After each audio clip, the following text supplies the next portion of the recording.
Tonight on DC News Now, an icy mess is taking shape across the DMV tonight. We'll let you know what impacts there will be for your Thursday morning. Road crews preparing for the storm, targeting bridges, overpasses, and ramps. We are worried about some potential slick spots as we head overnight into tomorrow morning. Why they aren't hitting every road just yet. All 67 victims in the mid-air collision over the Potomac last week now identified. Let it be a source of strength to each other, and may their souls rest in peace. The vigil in Alexandria tonight, honoring their memories. The president targeting transgender students. The new executive order to ban transgender athletes in girls and women's sports. Protesting a move to eliminate birthright citizenship in the U.S. The new court order stopping that executive order for now. You're watching the station covering all of the DMV. This is DC News Now.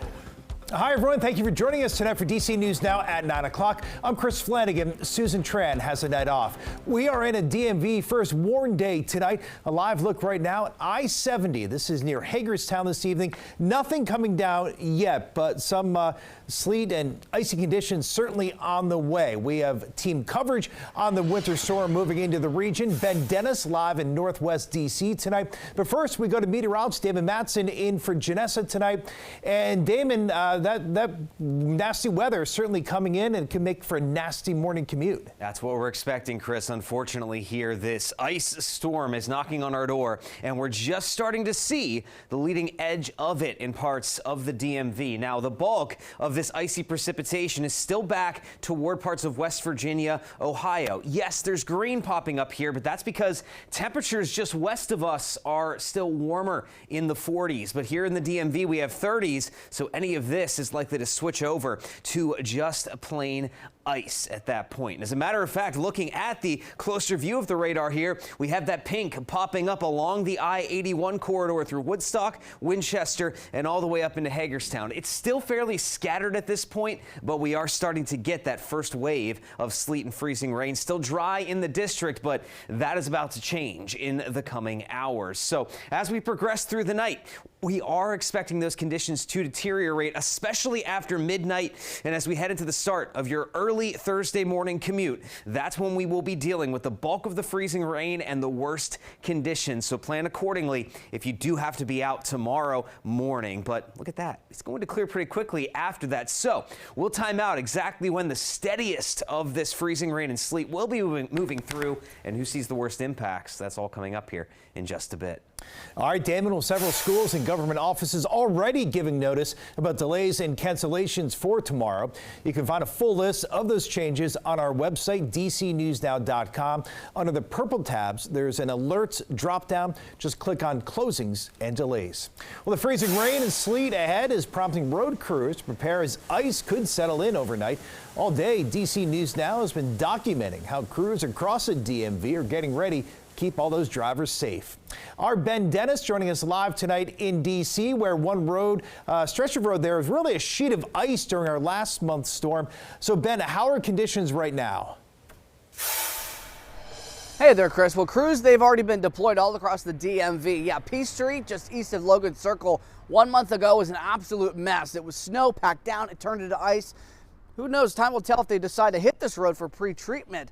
Side streets, highways, and byways, they're all being covered in salt and brine, drivers hitting the pavement. Stocking up on salt in Virginia. All day, VDOT crews have been lining up at salt barns like Pier and Manassas before hitting the streets. How the wintry mix may look tomorrow morning remains unknown. I'm not really too concerned. The roads are all treated, and I think it'll be fine. Well, I have my ice melt and my snowblower, so I should be prepared. Lines marking the black pavement, proof of brine being laid in advance of forecasted freezing rain and sleet. It was 60 degrees, just yesterday. So, I think a lot of people are like, oh, all of a sudden there's a chance for freezing rain. Hardware store customers gearing up. One employee says many are looking to avoid issues from just 1 month ago during the January storm. I heard that there might be snow coming in the next couple days, so I wanted to be ready for it. It's going to be really important to watch out for ice on the windshield, ice on the car, just to make sure that everyone's safe on the road. Several DMV school districts already announcing delays tomorrow. As for what crews are targeting, bridges, elevated surfaces, overpasses, and ramps, they typically freeze first. In D.C., their snow team deployed more than 70 trucks. We don't want to overdo it and do every single road just because we don't think it quite warrants it. But at the same time, we are worried about some potential slick spots as we head overnight into tomorrow morning. VDOT recommends having an emergency supply kit inside your car, including jumper cables, flares, an ice scraper, blanket, phone charger, maybe even a map, and cat litter or sand. There's no strategy to drive on ice, so if you can stay off the road at all possible, please do so. A map seems archaic, right, with our phones, but yeah, you're going to need that charger to keep your phone powered. Now, come breakfast time tomorrow, be sure to keep it easy on the streets, regardless if your streets have been treated or not. Officials reminding people to slow down in problem areas. You can report any problems on the roads, in D.C. specifically, by calling 311 or using the 311 app, and a crew could come by once you do report it there. In Northwest D.C., Ben Dennis, back to you. All right, take it easy, Ben. Thanks. Meanwhile, remember, when we're not on air, you can keep track of the winter storm by scanning the QR code here on your screen. It'll take you directly to our weather page on DCNewsNow.com, or just go to DCNewsNow.com/weather.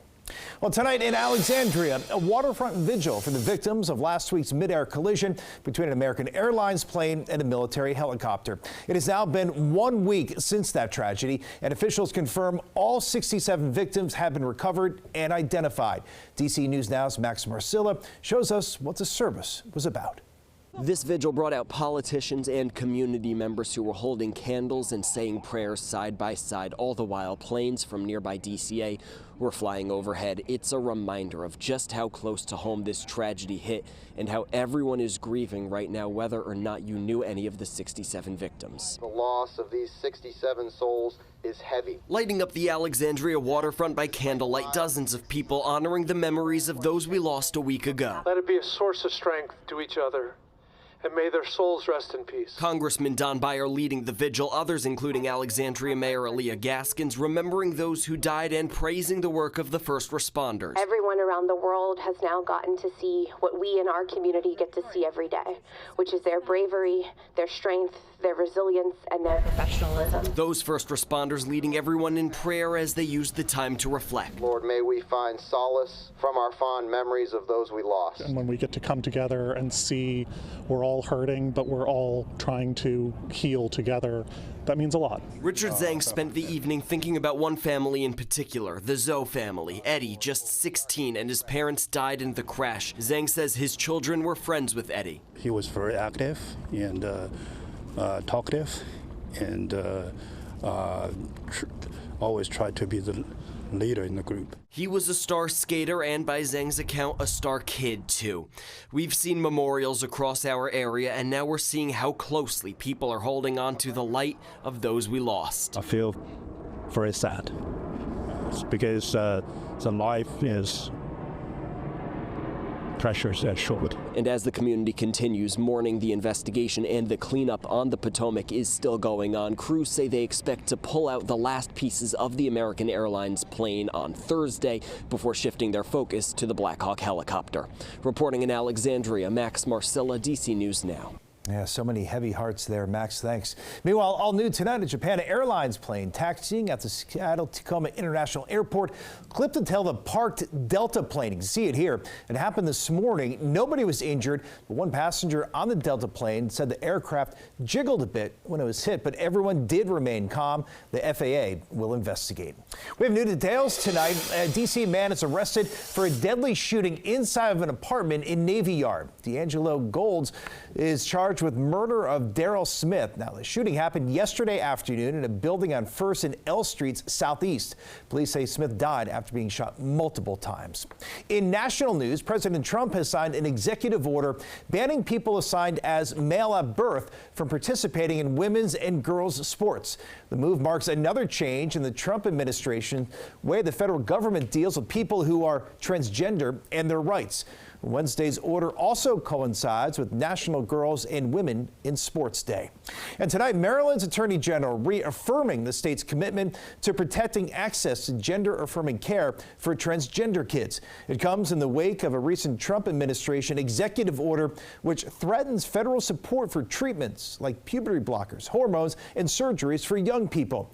Attorney General Anthony Brown and 14 other attorneys general releasing a joint statement. They say health care decisions should be made by patients and families, not politicians. Well, a federal judge in Maryland has ordered a second nationwide pause on the president's executive order to end birthright citizenship. It comes as several immigrants and allies rallied at the hearing for birthright citizenship today in Prince George's County. Our Skylar Salas reports. A flood of people chanting yes began as they learned that President Trump's executive order for birthright citizenship was blocked by federal courts. President Trump tried to change hundreds of years of history, really a constitutional principle that is part of the fabric of this country, just by an executive order. And so what the judge said today was you can't do that. For the pendency of this case, while this is going on, this will not go into effect. As of right now, about 22 states, along with other organizations like CASA, have sued to try and stop Trump's executive order. For many people like Dennis, who fled from Cameroon, the decision gives him hope that his temporary immigration status will be extended. It will still benefit many Cameroonians that have fled from the conflict in Cameroon. As such, it will also help them to be able to take care of their family, to be able to pay taxes, to be able to buy food and eat. And so these are our neighbors. As we mentioned in courts, they're doctors, they're lawyers, they're people working at the corner shop. They're our members, most importantly, right? And so this is something that was trying to fundamentally transform the nature of our country, of our society, of our democracy. As for next steps, the case will prevent the executive order from going into effect. As of right now, there is no word on if the government will appeal the court's decision, but Katz says it's important more now than ever for people to stand up and fight back. If people are concerned about what's happening, right, the assault on our democracy, the authoritarian actions that the president's taking, you need to organize and fight back. And that's what CASA is doing, not just in this case, but in so many more. In Hyattsville, Skylar Salas, DC News Now.